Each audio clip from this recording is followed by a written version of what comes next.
there's an issue that's still percolating with the Houston Texans and the Miami Dolphins, and we've heard different things over the course of the week. The one thing we haven't heard is an unequivocal statement from the Dolphins that they're not interested in Deshaun Watson, that they don't want him, that they're not going to trade for him. They don't know where any of this came from.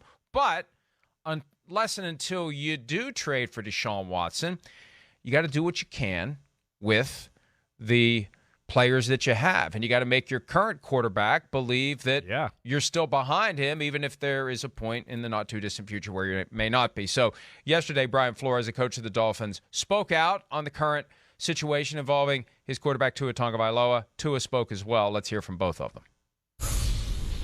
I will say that Tua is our quarterback. I think that's been I think he's had a good training camp. I think he's made a lot of progress. I think he's made a lot of improvement, and we're pleased with where he is, and he's going about his preparations for New England the way he should be, and that's where we are as a team. I think it means a lot. With it coming from the head coach, the support that I have from him, from the team, it means a lot. But, for me, I'm just focused literally on trying to get our guys ready for next week. So, it's funny, the difference between the words that you see on social media, on blogs, in newspaper websites, versus actually seeing and hearing it. Because I've heard it characterized as like a full-throated endorsement of Tua. That was no Dwight Schrute giving his speech and pounding the table. Tua is our quarterback. It was more like the sign that Dwight made for Kelly Kapoor that says, "It is your birthday." It was as perfunctory and as uninspired as anything a coach is ever going to say. Am I wrong? No, you're not wrong. It wasn't like, you're right, like just that, bang the table. This is our quarterback. Stop these ridiculous questions. But I don't think you're ever going to get that type of answer from Brian Flores. If you want to slam the door on this, see, that's the thing. They don't want to slam the door on it because they still want Deshaun Watson. Well, that's the reality. I do think this is going to make the door very close to shut. I do. I think we're getting close to that territory, and I think maybe that's why Brian Flores came out and finally said it. Because anything you read, I know you and I know some people. It sounds like Houston's they're driving a hard bargain. They're not going to lower the trade price. I'm sure Miami's getting those vibes to where they're going, okay, maybe we'll just have to revisit this after the year. We can't deal with this right now. Right now, it's starting to filter down to, wait, it's disturbing our football team. It could be disturbing our quarterback. Man, even the way Tua looked right there, you're right. It reads different on paper, but it almost seemed like he was like, oh, I'm relieved. That means a lot for him to say that. I'm sure. Hey, Tua, this is new territory for him.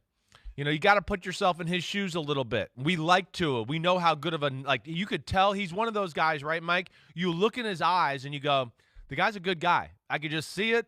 I can't imagine him ever mistreating anybody. He just has one of those looks in his eye. I'd be shocked if he was ever mean or rude to anybody ever.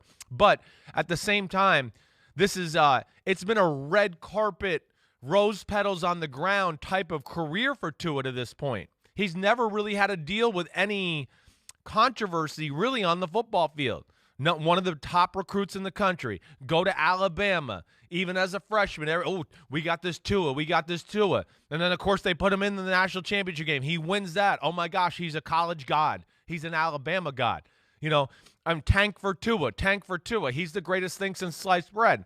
Excuse me, as I'm drooling all over myself. And now he gets to the NFL, and, it's a rocky first year with a lot of expectations. But then the whole lead up to the second year is he's probably going, wait, I want to prove myself. I know I can be better. Let's do that. And they're like, all we've heard about is Deshaun Watson. So that is got to be hard for a young quarterback who thinks highly of himself, probably thinks he can play much better than he did last year. I mean, he knows that. He's made those comments. And I do feel for him as far as that is concerned. Just dealing with that on a day in, day out basis. If football's hard enough, it's hard enough every day, even when you're on a good team and everything's going well, let alone when you have to look and read and everything on social media is always saying Deshaun Watson might go to Miami. There's rumors of this. And that is tough on a quarterback, and it's tough to lead the football team when you feel like the organization might not want you to lead the football team.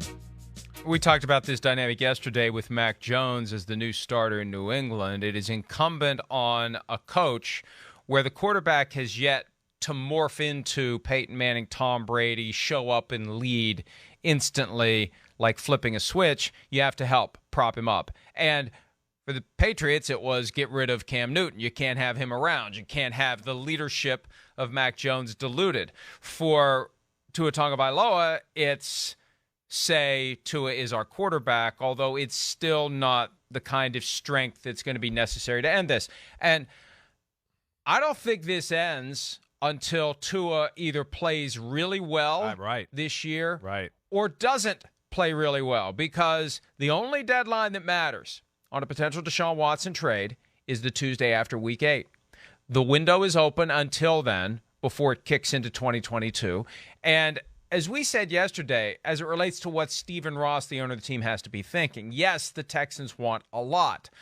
But in March, they may want more if you've got 7, 8, 9 teams that are all jockeying for position. If Tua struggles and they see enough by week 4, week 5, that, he's just not going to make the leap to where we want him to be, you've still got a chance to say, not 3 first-round picks and 2 second-round picks, but something pretty close, something close enough that allows the Texans to say, hey, it's not everything we wanted, but it's close enough for us to be done with this.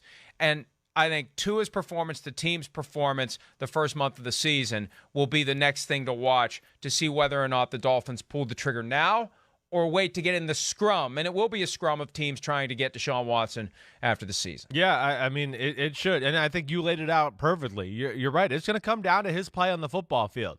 Now,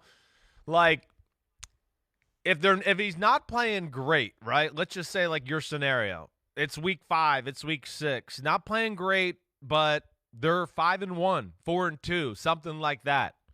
Would they make that move? That's where it gets interesting. That's the one thing I think about. I don't think they would. I think they would stay the course and continue just to manage Tua the proper way, a little bit like they did last year. They got a lot of talent. It doesn't always have to be about the quarterback. And then the other thing, Mike, I guess I come to the realization here that, hey, this is Nick Caserio's defining moment right now. And I just have a hard time as we go on here and just the things you hear that he's going to just buckle or go, we're done with this. I get the sense that, one, he doesn't want to look like, for lack of a better phrase, a chump in this and his first major deal as a GM. And I understand that, too, with the fact that it's Deshaun Watson, and he's one of the 5 or 6 best players in football, and you just don't give him away. And then the other aspect of it, too, is I would think Caserio has the backing of ownership. No owner likes to be told what the hell to do by the player. I don't want to play for you. I want to leave, blah, blah, blah. So that to me, all those line up to, I just think this is about to go to sleep here soon. And it's going to be sometime in the offseason before this starts to get real again. Let's talk about this from the Texans' perspective in a second. I want to make one point, though, because I pulled up the Dolphins' schedule first in search of their bye, and it's a late bye. It's week 14. So it's not like you've got a natural break in the action a month or so in where you can take a step back and say, what do we want to do? However, Chris, let's do the old Mike and the Mad Dog exercise here. I'm going to tell you their first 5 opponents, and you tell me where they're going to be. At the Patriots, okay? Win or loss? I'm going to say loss. Oh, man, okay. I don't know. Bills. Oh, crap. Your boy Blue. I know, my boy Blue. Damn, it's hard. I guess I'm going to say loss again. Oh, man. At the Raiders. They're going to win that one. They're going to win. All right. Colts. They're going to win that one, too. I don't know why. At Tampa. As we sit here, of course, I'm going to pick Tampa. At the Buccaneers. Well, you just said mighty at Tampa. Buccaneers. You just said at Tampa. At Tampa. Yeah. Did I say at Tampa? Yeah, you said at Tampa, and then you said at the Mighty never mind. Buccaneers. It's the same team. Never mind. Never mind. I thought I was screwing up here. I see the Jaguars at London. It threw me a little bit because they don't have their bye week after the London game. Right. I was looking for the bye. I was like, did I miss the bye week? No, they didn't want a bye week after the London game. They want to come back and keep going at it. Yeah. So let's say first 5 weeks, 2-3 is a very real possibility. Yeah. And then you've got some winnable games coming up, Right. including the Texans Week 9, the first game after the trade deadline. Wouldn't that be something if amazing. Deshaun Watson's on the Dolphins for that game against the Texans? But Chris, 2-3, 1-4. If they're there after 5 weeks, now they're going to be busy. They're got to pack it up and go to London after their first 5 games. I don't know when the opportunity even arises after the first 5 games to try to do a deal for Deshaun Watson, and they likely go to London and beat the Jaguars, and then they come home and play the Falcons. 2-3 could become 4-3 pretty quickly, and then you have the Bills right before the trade deadline. I don't know when it happens. I don't know when they have the occasion to even do it during the season. Because they surely would like to be very deliberate and thoughtful and careful. Right. They're going to be in a roller coaster here between the start of the season and the trade deadline. Yeah. I mean, the AFC East is real. We know the AFC is just as good as and strong as we've ever seen, like you've said over the last few weeks. I mean, there's going to be 2 or 3 playoff teams that are playoff caliber teams that are not going to get in. Like, plain and simple, the AFC is deeper than the NFC. It's not even close. Again, I have no inside info here or anything like that. But, again, I would just think at some point, Brian Flores, George Gotze from New England, at some point I would think they're going to want to just go, hey, wait, this is our team. Let's go this year. We'll worry about Deshaun Watson next year. Give Tua the chance. I think you got to get to that point here at some point. Okay, I understand entertaining the Watson conversation back in, late July and August and everything like that. But now we're getting here, all right, to it's prime time. I do think you need to put it to bed and try to invest yourself even more into your number 5 draft pick. We've gotten there. Let's see what he's got. The kid has admitted he made mistakes last year, that he didn't know the playbook the way he should have, that the NFL kind of caught him by surprise. So all of those things have happened. This is not a stupid kid. We know he's not a lazy kid. He's going to be ready to play football. I think at some point you just got to close the door and go, hey, we got a pretty good football team. We made it work last year with him. He looks better this year. Let's go forward and see what we got and then make the decision after the year is over again. But damn, he just drafted him at number 5. Let's let it play out a little bit more. This is life in the NFL though. I know. You only get the franchise quarterback label and status when you earn it. And if you're not earning it, especially because in comparison to Joe Burrow, who Stephen Ross wanted last year, and Justin Herbert, the guy they left on the board to take Tua, it's not a favorable comparison so far. No. The pressure is on. Yes, and it is. To the extent that Tua is feeling rattled, stressed, disrespected, not supported by the rumors that they've yet to shoot down the way that they need to if they truly want to shoot them down, the one way to do it. Do what Tom Brady would do. What would Tom Brady do? He'd get pissed off. Right. Apologies. And he would go to work, and he would go out, and he would kick ass and take names, and he would prove to them. He would use the Deshaun Watson talk as the ultimate motivation to go out and have 350 passing yards every game, 3 touchdowns or more, no interceptions, and show them how wrong they were for putting him in a spot where he had to worry about being supplanted. Yeah. Because I'm gonna be better than you ever imagined. I'm gonna be better than Deshaun Watson would be. That's what Tom Brady would do. And that's the way for Tua. Tua's the one who It's can on end him. this. It's on him. It's on him to end it. He looked great in the preseason, so it's a good start. Both games. I know the Bears game, he had the interception down the middle, but you take away that play, you go, his preseason was almost perfect. He looked very comfortable. He threw the ball really well. He moved around the pocket really well. And what I would say to Tua, down to your point, Mike, like what you're saying with Brady is like, hey, don't take this personal. This is the NFL. I mean, Joe Montana won 2 Super Bowls. And then they didn't go, they went to the playoffs for 2 years in a row or 3 years in a row, and they were trying to replace him with Steve Young. And then what'd he do? He kind of got pissed off and won a Super Bowl in '88 and won a Super Bowl in '89, and all of a sudden it was like, you're going to wait, Steve, a little bit. I mean, Aaron Rodgers, look what just happened to him. Don't take it personal. Just keep pushing forward. It's a messed up business. Take it personal. Well, or Get take pissed. it personal. You're right. Yes. Yeah, sure. You're right. Take it personal. However you want to do it, internalize it so you can kick butt and try to block out the rest of the noise. And I think he has those capabilities. You know, if he survived with Nick Saban and that group down there, there was pressure on him week after week. I still have faith in Tua that he can win football games and do that. Is he Deshaun Watson? Will he ever be? I don't think he will. But I think he can lead a football team and be a real good quarterback at that.